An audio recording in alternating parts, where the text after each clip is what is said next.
Hi Vera, this is Baba again.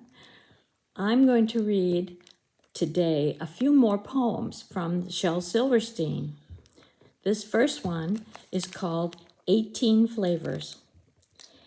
18 luscious, scrumptious flavors: chocolate, lime, and cherry, coffee, pumpkin, fudge, banana, caramel cream, and boysenberry, rocky road and toasted almond, butterscotch, vanilla dip, butter brickle, apple ripple, coconut and mocha chip, brandy peach, and lemon custard, each scoop lovely, smooth, and round, tallest ice cream cone in town, lying there on the ground.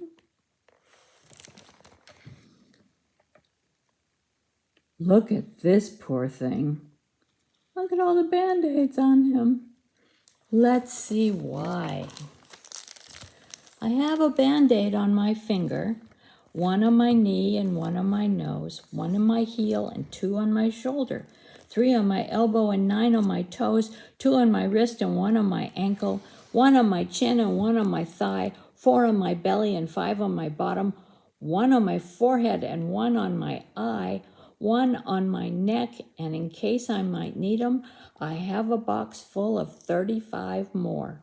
But oh, I do think it's sort of a pity I don't have a cut or a sore. He just likes playing with the Band-Aids. This one's called Dreadful. Someone ate the baby. It's rather sad to say someone ate the baby, so she won't be out to play. We'll never hear her whiny cry or have to feel if she is dry. We'll never hear her asking why. Someone ate the baby. Someone ate the baby, it's absolutely clear. Someone ate the baby, 'cause the baby isn't here. We'll give away her toys and clothes. We'll never have to wipe her nose. Dad says that's the way it goes. Someone ate the baby. Someone ate the baby. What a frightful thing to eat. Someone ate the baby, though she wasn't very sweet. It was a heartless thing to do. The policemen haven't got a clue. I simply can't imagine who would go and eat the baby. This one's called If the World Was Crazy. If the world was crazy, you know what I'd eat? A big slice of soup and a whole quart of meat. A lemonade sandwich, and then I might try some roasted ice cream or a bicycle pie. A nice notebook salad, an underwear roast, an omelet of hats, and some crisp cardboard toast. A thick malted milk made from pencils and daisies, and that's what I'd eat if the world was crazy. If the world was crazy, you know what I'd wear? A chocolate suit and a tie of eclair, some marshmallow earmuffs, some licorice shoes, and I'd read a paper of peppermint news. I'd call the boys Susie, and I'd call the girls Harry. I'd talk through my ears, and I always would carry a paper umbrella for when it grew hazy, to keep in the rain if the world was crazy. If the world was crazy, you know what I'd do? I'd walk on the ocean and swim in my shoe.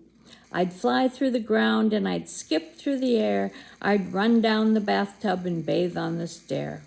When I met somebody, I'd say, "Goodbye, Joe." And when I was leaving, then I'd say, "Hello." And the greatest of men would be silly and lazy. So I would be king if the world were crazy. Here's another poem, and it's really funny. It's one of my favorites. It's very short. It's called My Beard, and I'll show you the picture.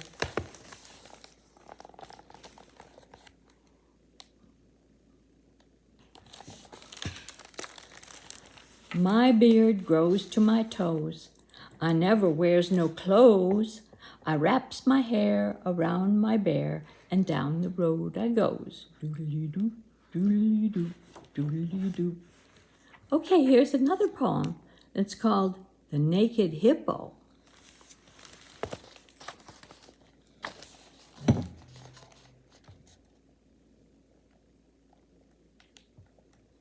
Look at all the measuring they're doing.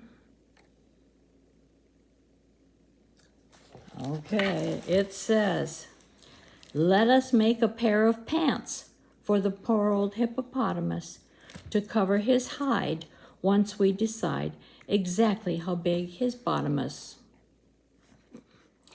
Here's a silly one. It's called tennis-cycle. Have you ever seen a bicycle with 2 seats so 2 people can ride? Well, this is kind of like that. You pedal, you pump, you bump on your rump. You're sweating and ready to cuss when you're riding a bicycle built for 10 and the other 9 took the bus. This is the last poem from the Shel Silverstein book. It's called Gorilla.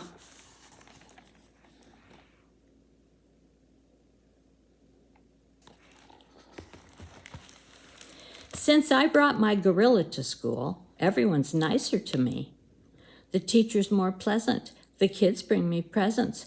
The principal serves me bran muffins and tea. If I'm tardy, they say, oh, don't worry. If I'm absent, they don't give a hoot. If my desk is a mess or I'm sloppily dressed or I snooze on my desk or I cheat on a test, they say, isn't that cute? If I don't know my lessons, I just take a guess, and whatever I guess, teacher screams out, that's right, and big bully Slick has been staying home sick, afraid that I'll trick him right into a fight. Since I brought my gorilla to school, I'm welcome to munch upon anyone's lunch, and I was just voted most clever and cool, though I chew gum and play my report cards all A's since the day I first brought my gorilla to school.